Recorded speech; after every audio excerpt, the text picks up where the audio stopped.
Hey, Selena. Hey, Nikki. Mixing it up this week. Off the cuff. Welcome to Sweet Tea and TV. We have a special episode.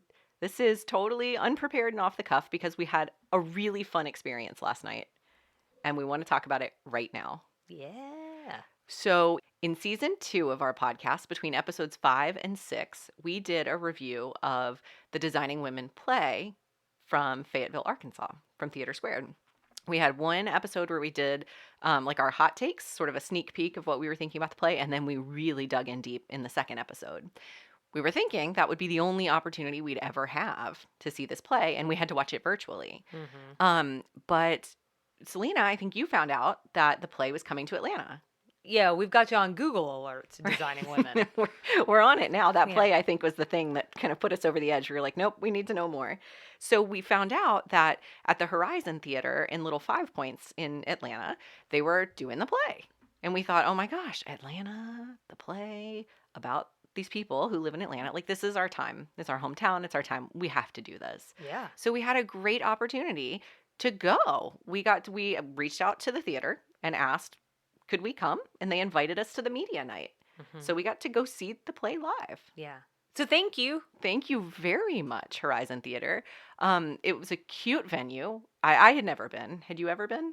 I had not. Like I mean I know who they are, but I hadn't had the opportunity, so that was a really exciting part of it.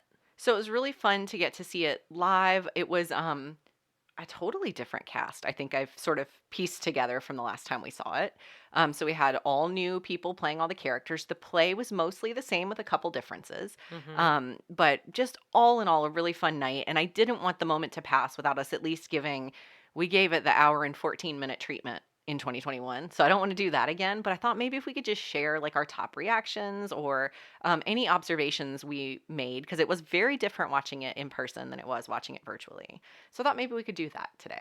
Yeah. Well, my first observation is good job, Nikki, because I'm still tired. And I think I was like, we need to do something, but that's as far as I had gotten. So thanks for coming a little bit more prepared today, because I was like, I just need some coffee. So much coffee. Yeah. It wasn't like, I mean, we weren't out till 4 a.m. or No. anything. But it's on the tail end. Friday nights are always a little tough. Right. So it was on a Friday night. That's right. Yeah. So it was the very end of the week. The show didn't start till 8. And I'm just going to level with everyone that, like, I'm usually in bed by 8:30, 9 o'clock. I think both of us usually get up around in the 5 a.m. hour. So, Yeah. as I would tell anyone else, grandma's got to get to bed. I just needed to go to bed. So Yeah. we did a little, what did you give me before we left for the play? Celsius? Oh, Celsius, Some sort of energy drink. And then we had a coffee at dinner. And speaking of dinner, it was like a true date night. It was Did I a say date that? night. Girl date night. We had dinner at Wisteria, Uh-huh. which was Selena's suggestion because we wanted to have dinner. But I get analysis paralysis with restaurants. Well, I did too. Casey's You actually manage the it one better that- than I do. Casey shook me out of it. He was like, what? Come on, Selena. You guys are a Southern podcast. I was like, oh, thanks for keeping us on brand. He was Thank you very much, Casey. Yeah, he was like, this is a Southern restaurant. It just makes sense. So I was like, yeah. I put up like a flare and told Selena, please, I'll make the reservation. I'll figure out the logistics. I don't care. Just don't make me choose. If you can choose, I'll do everything else. So we ended up at Wisteria, which was lovely. Tell the people what we had, Selena. What did we get to eat? Oh, you're putting me on the spot. Okay, so I'll start. We first, had the pear and arugula salad. we did. Oh, it was so good. That had some sort of crunchy deliciousness on it. Some kind of granola or something. It tasted like granola to me. Yeah, but maybe It was like so good. it kind of reminded me of like a praline. To Oh, some me. extent. Mm-hmm, Yeah. mm-hmm. So we had that, and then we had fritters. They were corn fritters because there was Corn definitely and corn in green them. chili. Green chili, good job. Yep. And then it came with a bee pollen honey butter. Mm-hmm. And that stuff I could have slathered on anything. It was really good. Yeah, it was awesome. They were like hush puppies almost. That's how he described them, and I was tasting server. that. Yeah. Mhm. Sorry, the server. Yeah. So that was really nice. We were also outside, and the weather's good right now, y'all, because it's fall. It was and fall in the South wonderful. means 80. In case y'all don't know. It was delightful. It was really good. Really like comfortable weather, which like that doesn't always happen on a patio. Let's see, what else did we get? We got smoked salmon deviled eggs that had creme fraiche drizzled on top, And are you checking me over there? I'm trying to. I'm Just good. here. I hope so. I'm Please. I'm here if you need me. So, just so y'all Back know, up. I'm doing this from memory. She is Let's see how that server brain works. There was more involved in it than that, but those were the two big flavors that stood out to me and what got my attention. the pickled okra. Pickled okra on the side. That was Yep. great. Hmm. And then we got a vegetable plate, which really shows that we are at a Southern restaurant because Southern restaurants love a vegetable plate. Now, this is where you're going to have to keep me honest because I was trying to tell Casey last night and I was like, I can't remember everything, but I know everything was delicious. I think there was like a corn pudding. Hmm. Okay, there were mushrooms. Hmm. There was a succotash. There was a corn succotash. And then I feel like I'm going to need you to fill in the rest. Asparagus. Yes, asparagus. Grits. I don't Mm. remember the grits. I do. They would have been. They were. They were. I had them. They were there. They were Okay. there. Apple relish. Mm-hmm. Sautéed greens. They're the greens. Yeah, yeah, yeah. Sweet potatoes. The sweet potatoes were very good. They That were was super good. creamy. Yeah, And black-eyed peas. yeah, yeah, yeah. It was delicious. Nikki got her first shot at mezcal last night. I I did. neglected to tell her that it was smoky, which I feel bad about. No, I really enjoyed it. The Yeah, first I'm couple glad. of sips were like, I just wasn't expecting to be drinking like a campfire. Yeah, And then after a few sips, I was like, no. I mean, of course, it could have just been like everything sort of settling in, smoothing me out, but it tasted a lot better after that. It was very good. yeah. And then I had like a. They did have some spirit free cocktails, which I always appreciate. And I got a cucumber gimlet, which I really enjoy, but for whatever reason, in my head, guys, I used to bartend. Gimlets are always straight up in my mind. Martinis Oh. are always straight up in my mind. That's actually not correct. That's just sort of how it's not. There's no rule. There's no hard and fast rule that I'm aware of. But in my mind, it's always how it's served. Oh. So I was like, oh, they're doing this one on the rocks. Okay, but it was good. Really enjoyed that. And then we had bread pudding for dessert, and I was very excited because it was raisinless. Yeah. So Selena it was was. correct. I learned last night Selena's not a big raisin fan. That was news to me. Yeah. I'll still eat them. Yeah, it was a. It's fine. Yeah, that's right. No, it was delicious. Was it banana pudding that you saw on the menu? I think so. Yeah, okay. I was expecting a banana pudding on the menu and it wasn't there. So we went through all the desserts like line by line. The way we decided what we were going to eat last night is like what could we not live without and what could we live without? And so we went line by line. I think we're gonna have to go back.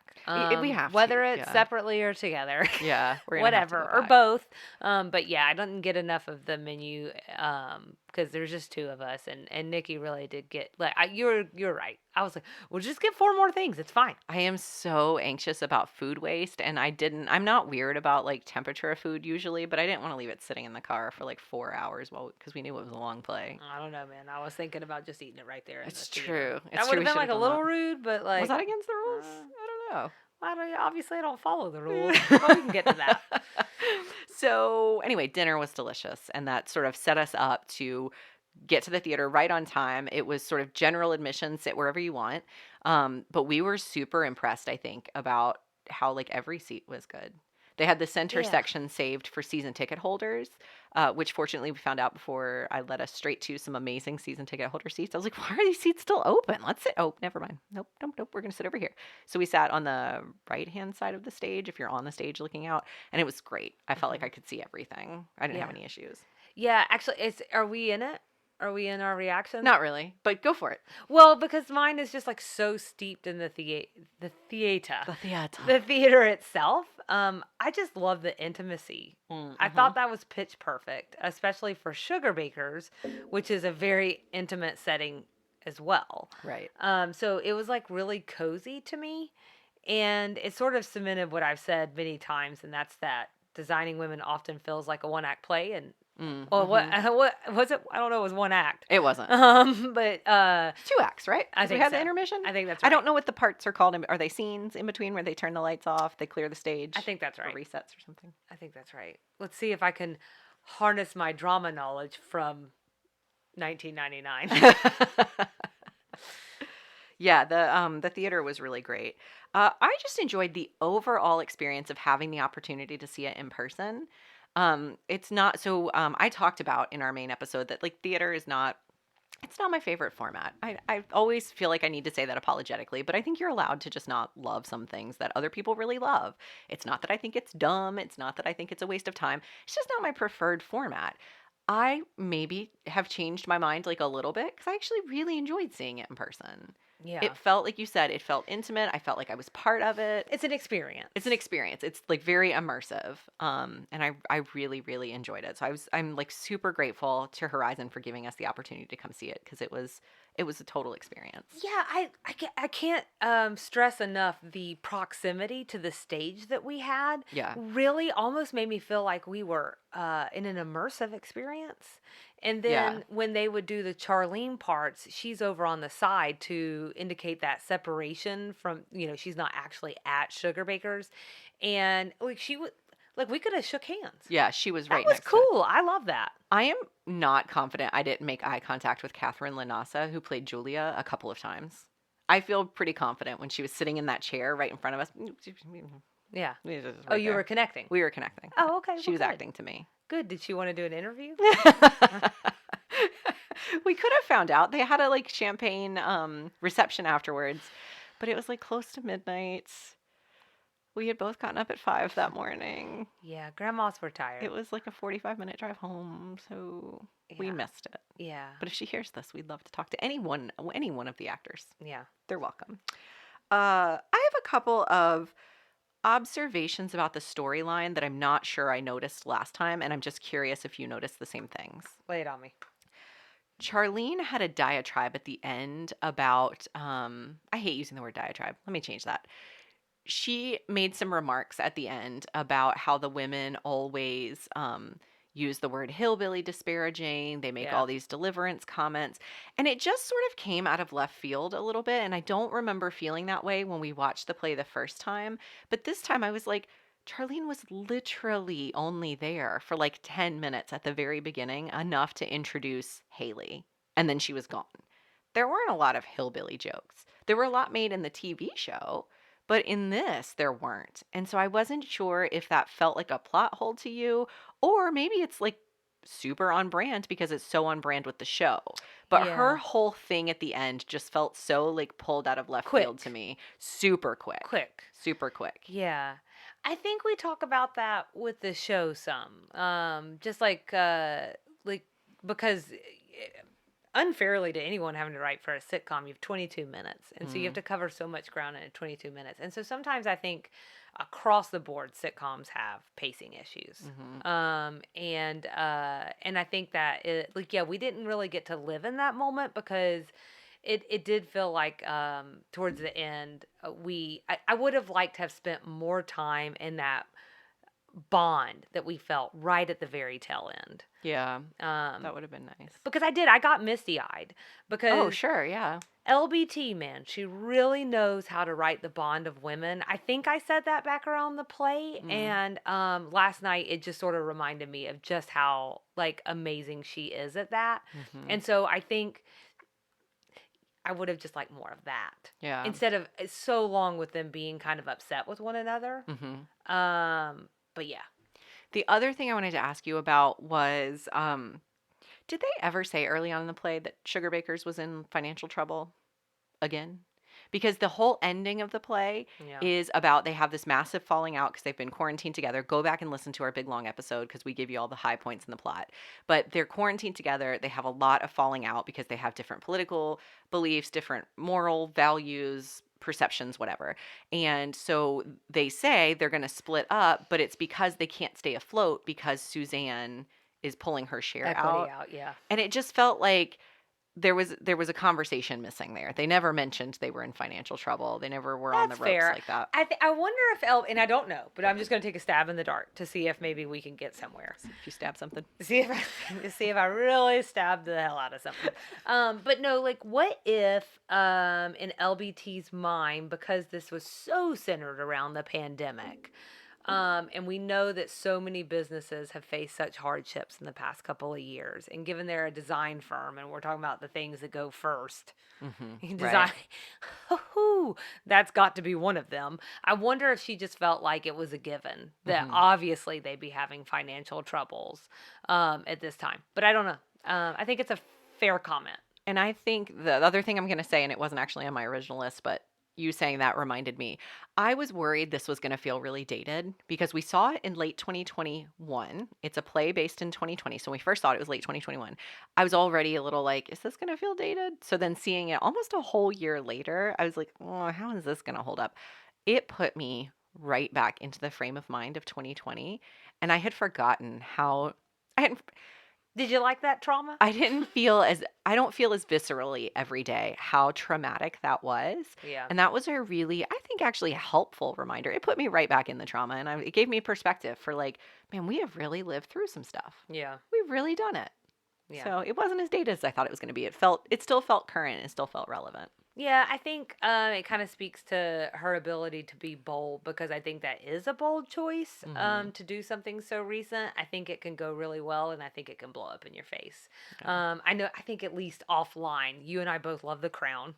Hmm. And we've talked about how the writer of that show, the creator of that show, he believes that you need like 25 years in between an event and to turn around and tell a story about it because you need almost that separation in order to properly tell about it.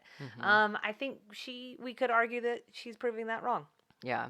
So. So what are some of your thoughts? What struck you last night? Well, I think we've already talked about a couple of them because being there in person I thought was also really special. Also, I just think if we're going to, being that we're talking about the pandemic and everything, I think it's really important to remember that of the things that were affected, we were sitting in two of the things the most affected by the pandemic: restaurants and the Right. theater. That's I true. mean, people who from the theater, like just listening to my like pop culture podcasts and things.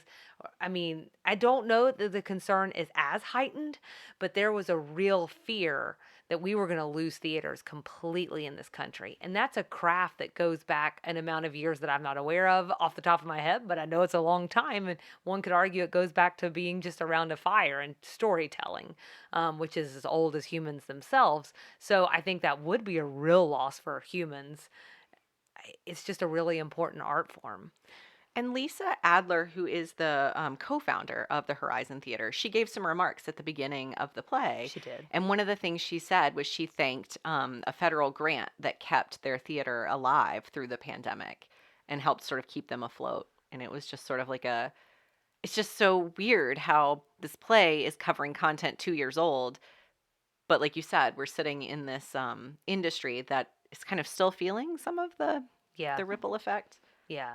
And I think it's just a like if us being able to talk about it, us being able to encourage people to go back into restaurants and go back to plays and go back to living your life.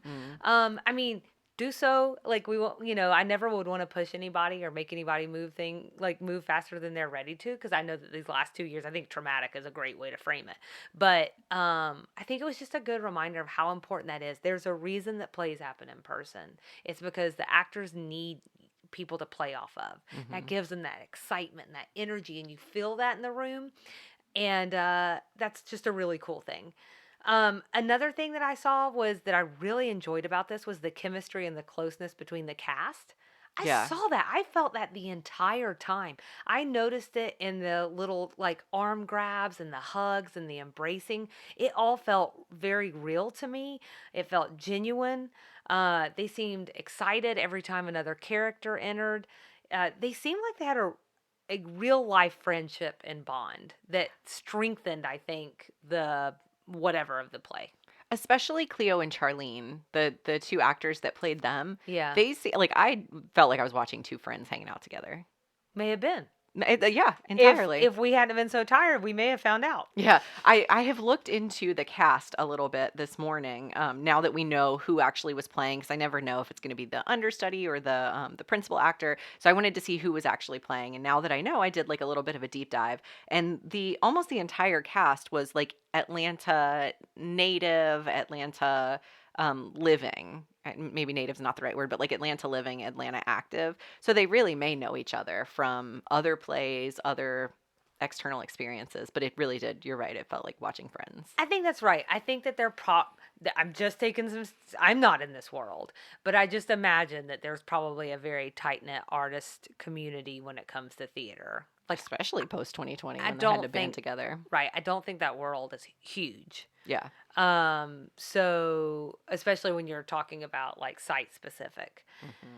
If we're talking about the actors and the fact that you did a deep dive, just in terms of character and actors, I think everybody did a really nice job, Hmm. truly. But Cleo and the actor that played Cleo, Yeah. hands down, again, my favorite. Her soliloquy at the end against Suzanne, when Mm-hmm. we watched it virtually, I got tears. I got Mm-hmm. tears again last night, and I got chills last night listening to her call out um, racism and call out this desire of the Black community to just be able to live. All we want is to live. Like, we're not asking for anything special. And it was Mm-hmm. just so amazingly written, and then more than that, amazingly delivered. I had chill bumps. I thought Mm-hmm. that was beautiful. Yeah, I just think this was such a good addition to the cast. Mm-hmm. And I just found the actor to be incredibly charming Mm-hmm. and down to earth and so natural in her execution. But also, like, I do think play acting is a little bit more boisterous. I wonder if that's one of the things that's a little uh different for you to Jarring. handle. Oh, Yeah, from like the way that like TV or movie acting is, mm-hmm. because you could see them, they were playing to the crowd a little bit, Yeah. and the whole time. Mm-hmm. And I think that's because they want to bring you in. And maybe not every play's like that. It's not like I've been to millions of plays. But anyway, so that was my other thing. And then I had one struggle that with it Uh-oh. that I figured I would share. Was it the accents? Why don't you go ahead and take that one? Because that's a good one. Two struggles. We said this when we watched the Arkansas-based version. Hmm. The accents, we're a Southern podcast. That's what we talk about. We talk about whether something's true to the South or not. We've talked about the accents on the main Designing Women show in Yeah. general. So it feels like fair territory to say some of the accents were a little hard to follow. Yeah, I think, but I think yes, and you and I basically turned to each other a few times and went, "Oi." Uh-oh. But also at the same time, we hear that on the show For sometimes, sure. right? For And sure. then if I'm from the South, but if I go to do a fake Southern Yeah. accent, it sounds super It's fake. gonna sound fake. Yeah, it sounds like I am stepping out of the 1800s or something, and Yeah. that's not really necessarily like accurate portrayal anymore. So it is, even if you are from a given area, I think if you're like trying to capture like a thing, I Hmm. think it just becomes like something.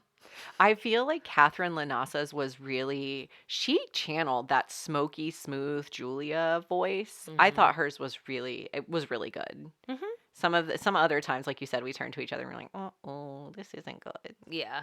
So that was a challenge for Well, me. and I don't know if you said a lot of the actors are from Atlanta. I don't know if they're natives or Exactly. not, right? Exactly. Like, I think typically if I'm in a room with people who are from Atlanta, I am one of the very few people who's Right. actually at least close by from Georgia. Right. So it's just a very, whatchamacallit city. Transient. Thank you. Mhm. So yeah. But that wasn't my Is there anything else specifically you wanted to say on the accent? I just wish the actor who had played Wynn Dollarhide had been in this version as well. Oh, the From guy the from Arkansas one. Arkansas. Okay. His name was, I looked it up a minute ago, R. Ward Duffy. Uh huh. You miss him. He was enchanting. Okay. Yeah. Nikki had a crush. So I missed him. I missed him. But that's He all was I good. got. He was good. Yeah, I think so. My only thing was I still struggle with. I'm gonna call her the new Julia, Oh, uh-huh. just like, just like I did the virtual play. She's a very pinned up lady, especially when it comes to talking about things like sex. I think that is well documented within the show. I wouldn't even remotely classify her as what a terminology that didn't even exist then that I know of, but does today, which is being like sex positive. I don't think Mm-hmm. we call Julia sex positive from the course of the show. So Mm-hmm. it doesn't feel entirely true to the character to me. However, on the opposite side of that, people do grow and they do change, and I think we do get some indication that time has passed. I mean, if Charlene doesn't have a child where we are in the show, and now her child's a Marine. Oh, right. Some time has passed, Right.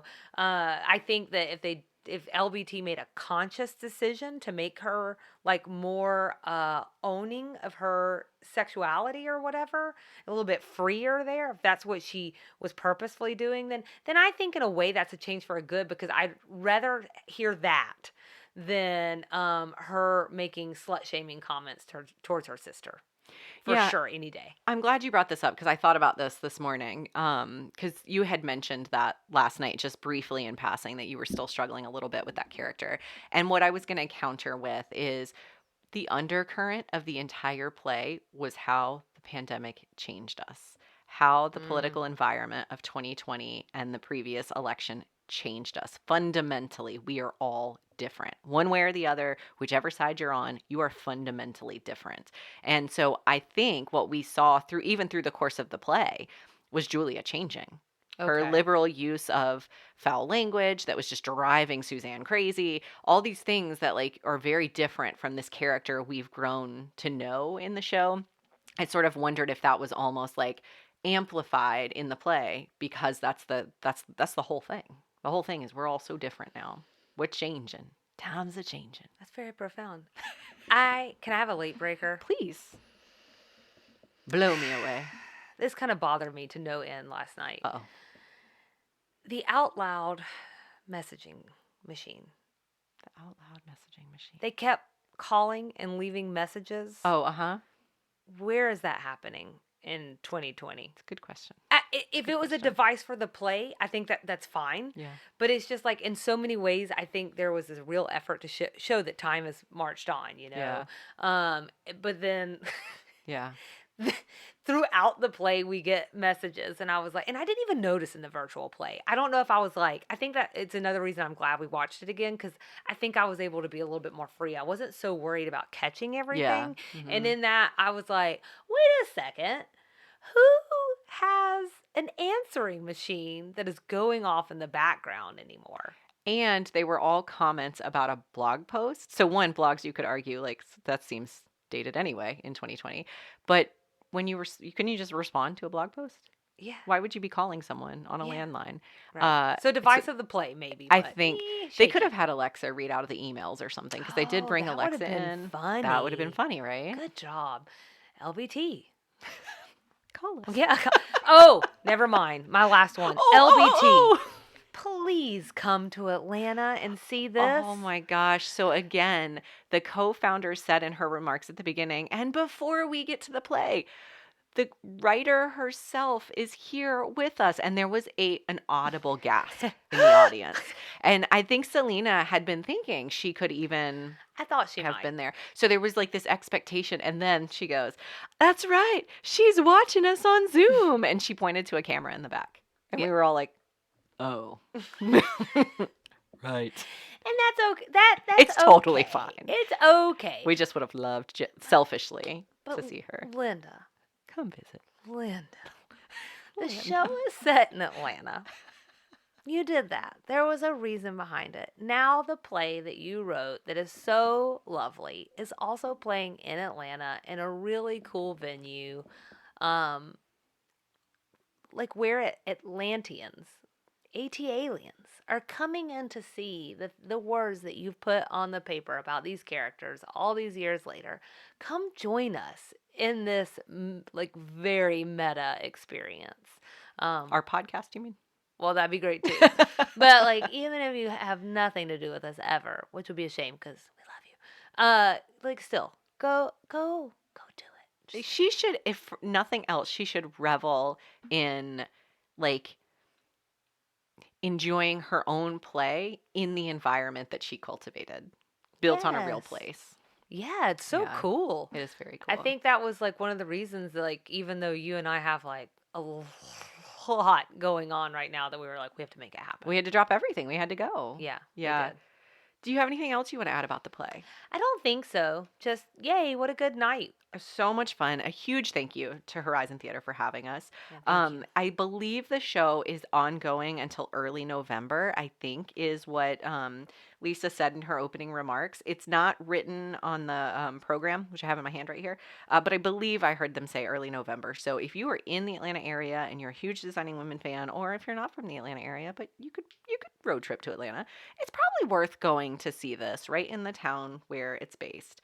Um, we had an absolutely amazing time, and it was very, very fun. So we'd tell everyone to go. Yeah, go check it out and go check out some, even if it's not, whether it's Wisteria or whatever, there were a lot of, I mean, We passed three restaurants on the It's way. Inman Park, Little Five area. Yeah, there are a ton of really cute restaurants around there. We So, passed three that we were like, we would love to eat here. yeah. We could eat here. You want to eat here? No, let's go to Wisteria. We have a reservation. And I'm so glad we went because it was delicious. Yeah. So make it an Atlanta trip. And thank you, Horizon Theater, and go see the play. And we'll see you around the bend. Bye.